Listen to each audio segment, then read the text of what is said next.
We don't look good. We like to go fast. Bill Wegman Jr., second-generation driver in the pistol, Paul Parisi, getting ready to rumble. This is really what it's all about, this intimate, emotional interplay between human beings. I've always been in love with muscle cars since I was a kid. It's in the blood.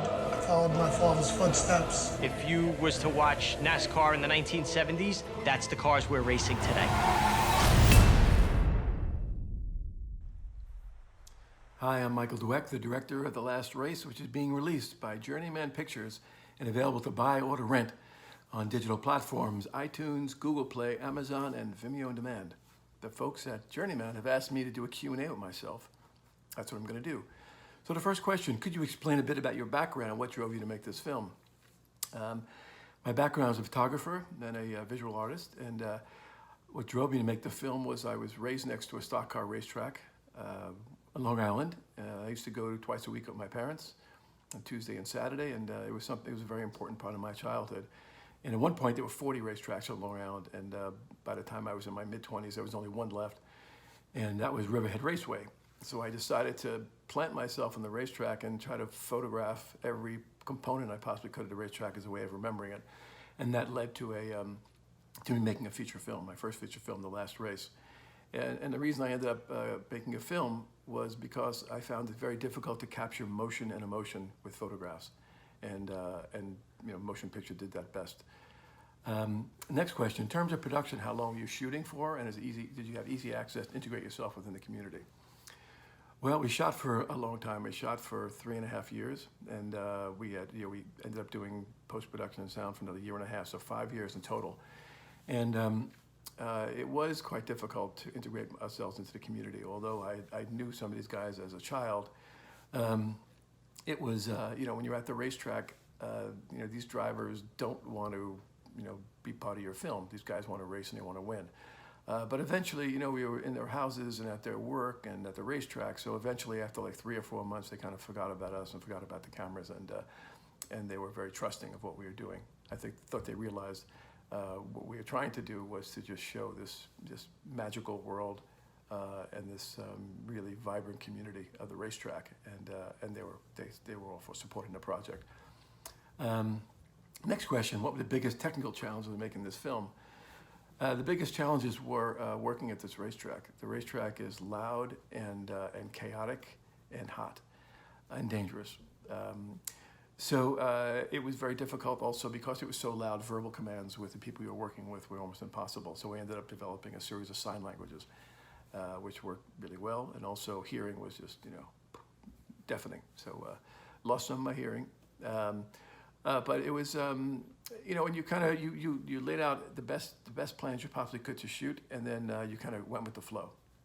Can you explain a little about how you shot the racing sequences? Well, we decided to, you know, we wanted the audience to feel what it was like to be a race car, what it was like to be a driver, and what it was like to be the audience at a racetrack without actually showing these things. So what we did was we started, you know, putting cameras in cars. We said, well, how do we know what a driver feels? Well, put a camera in the driver's face, and then put a camera on the driver's feet and their hands as they're racing. And then we said, well, how do you know what a car feels like? Well, put cameras on cars. So we did. We welded cameras on the front of the cars, the back of the cars, the sides of the cars, and also, you know, in the cars. So we had, at one point, we had 20 cameras going at the same time. And the end result is what you'll see in the film, is something exciting and dynamic and something that no one's ever done in a film before. Next question, being a photographer, how important was to have sound in your toolkit? Well, super important. In addition to having motion in my toolkit, sound was quite important. We put microphones, we had 15 microphones all over the race cars as well, and also around the track. So we could hear the announcer inside and outside his booth. We heard it through the old speakers, through the new speakers. We heard it what the audience heard as well, and what the drivers heard through their helmets. And we eventually in the film had 4,360 sound effects in the film, but that was super important. And you'll feel that when you're watching the film, and you should play it loud. You'll feel a bit what it was like to be at the racetrack, the rumbling and and how your guts from the inside, how exciting it feels to kind of be alive again. Next question: do you have any updates on any of the characters? Did they like the film? Well, we did. I keep in touch with Barbara and Jim, the owners of the racetrack. I keep in touch with some of the drivers, and yes, when they saw the film in the movie theaters for the first time, they were ecstatic, humbled, and emotional. So they do like the film, and I'm hoping that as a result, this track will stay open for years to come. So thank you, and enjoy the film. Bye-bye. With all those tracks, 99% of them are now defunct. They're gone. This piece of property is worth millions of dollars. Business coming in this way, it's gonna squeeze them out. Is God waving the caution flag in your life? Is he saying, I'm trying to get your attention? Just a question of time before Jim and Barb would pass on and their kids allow us to develop the property. When Riverhead goes, that will be the end of racing on Long Island.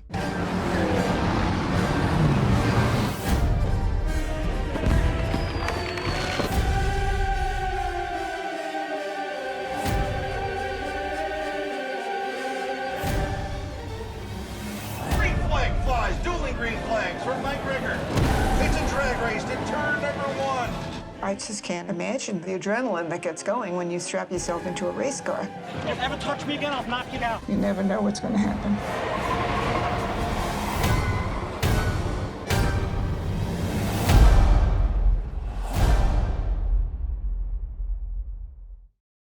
Available now on video on demand.